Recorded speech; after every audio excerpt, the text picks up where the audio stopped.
Magandang araw sa inyong lahat mga idol, Kuya Ers here. Ngayon, gusto kong linawin agad.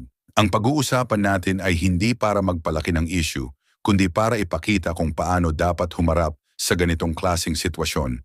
Maayos, kalmado, at may respeto. Sa mismong comment section natin, may isang basher na nag-iwan ng negatibong komento. Hindi na bago yan, sanay na tayo. Pero minsan may mga salitang sinasadyang mang-insulto, mang-maliit, at mang-trigger ng emosyon. At doon na nagsimula ang usapan. Ang maganda rito mga idol, walang pumatol na personal.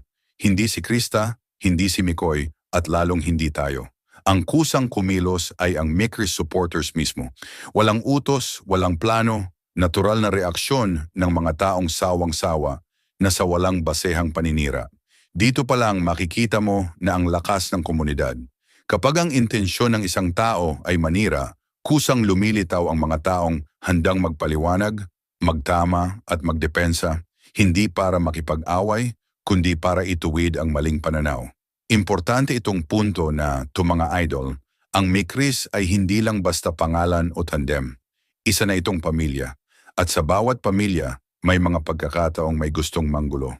Ang tanong, paano mo haharapin? Sa galit ba, sa patol, o sa maayos na paninindigan? Dito natin nakita ang sagot. Tahimik ang bida, pero maingay ang suporta. Hindi para mang-insulto, kundi para ipaalala kung ano ang tama. At sa umpisa pa lang ng eksenang ito, malinaw na agad ang mensahe. Hindi lahat ng ingay ay dapat patulan, at hindi lahat ng pambabash ay dapat bigyan ng emosyon. Minsan sapat na ang katotohanan at respeto. Dahil dun pa lang, talo na ang negatibo. Pagdating dito mga idol, dito na natin makikita kung paano gumalaw ang isang totoong komunidad. Yung basher, halatang pumasok sa comment section na may dalang negatibong intensyon. Hindi nagtatanong, hindi nakikipagdiskusyon, kundi diretso agad sa pangmamaliit. Mga linyang paulit-ulit na naririnig sa social media, panghuhusga, pagdududa, at pilit na paghahanap ng butas kahit wala naman. Para bang ang goal lang ay makakuha ng reaksyon.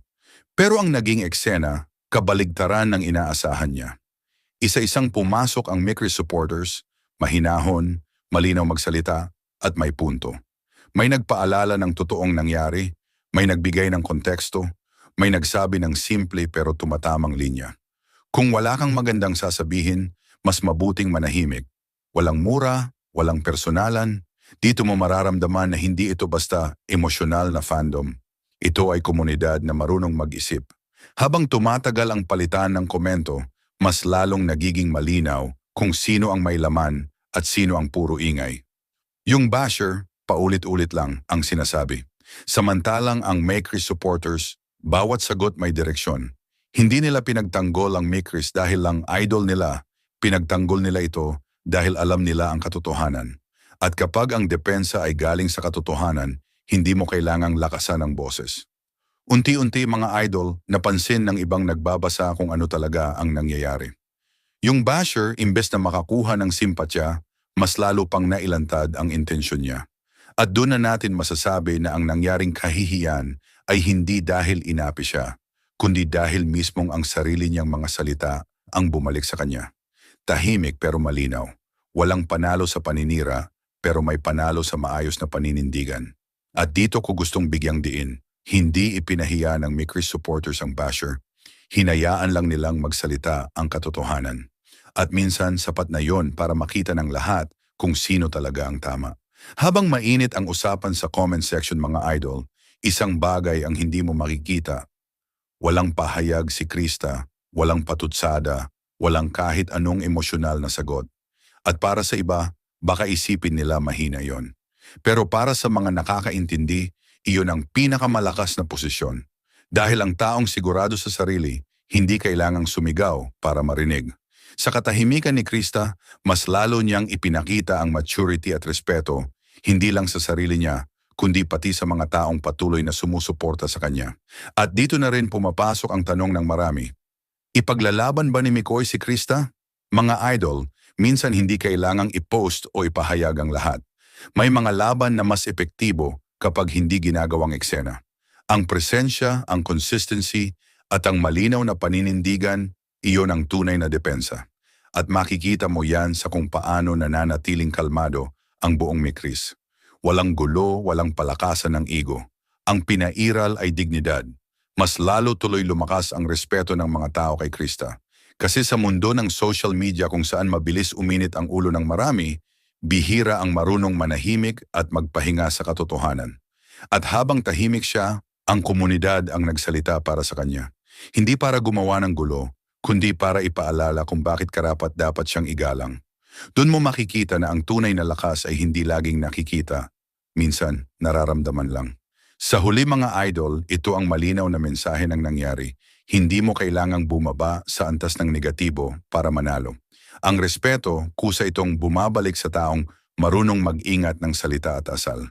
Ang Mikris ay patuloy na nagiging inspirasyon, hindi dahil perpekto sila, kundi dahil marunong silang humawak ng sitwasyon kahit may ingay sa paligid. Saludo ako sa Mikris supporters na nanindigan ng maayos at saludo rin kay Krista sa kanyang katahimikan na mas malakas pa sa kahit anong sagot. Sa lahat ng nanonood, piliin natin lagi ang kabutihan, piliin ang respeto at piliin ang katotohanan. Dahil sa bandang huli, ang ingay nawawala, but ang magandang asal, yan ang tumatagal. Maraming salamat mga idol sa patuloy na suporta. Kung gusto nyo ng ganitong klaseng usapan, totoo, maayos at may aral, nandito lang tayo. Hanggang sa susunod, ingat palagi at good vibes lang tayo. Sa mismong comment section natin, may isang basher na nag-iwan ng negatibong komento. Hindi na bago yan, sanay na tayo. Pero minsan may mga salitang sinasadyang mang-insulto, mang-maliit at mang-trigger ng emosyon. At doon na nagsimula ang usapan. Ang maganda rito mga idol, walang pumatol na personal. Hindi si Krista, hindi si Mikoy, at lalong hindi tayo. Ang kusang kumilos ay ang Mikris supporters mismo. Walang utos, walang plano, natural na reaksyon ng mga taong sawang-sawa na sa walang basehang paninira. Dito pa lang makikita mo na ang lakas ng komunidad. Kapag ang intensyon ng isang tao ay manira, kusang lumilitaw ang mga taong handang magpaliwanag, magtama at magdepensa, hindi para makipag-away, kundi para ituwid ang maling pananaw. Importante itong punto na, to mga idol, ang Mikris ay hindi lang basta pangalan o tandem. Isa na itong pamilya. At sa bawat pamilya, may mga pagkakataong may gustong manggulo. Ang tanong, paano mo haharapin? Sa galit ba, sa patol, o sa maayos na paninindigan? Dito natin nakita ang sagot. Tahimik ang bida, pero maingay ang suporta. Hindi para mang-insulto, kundi para ipaalala kung ano ang tama. At sa umpisa pa lang ng eksenang ito, malinaw na agad ang mensahe. Hindi lahat ng ingay ay dapat patulan at hindi lahat ng pambabash ay dapat bigyan ng emosyon. Minsan sapat na ang katotohanan at respeto.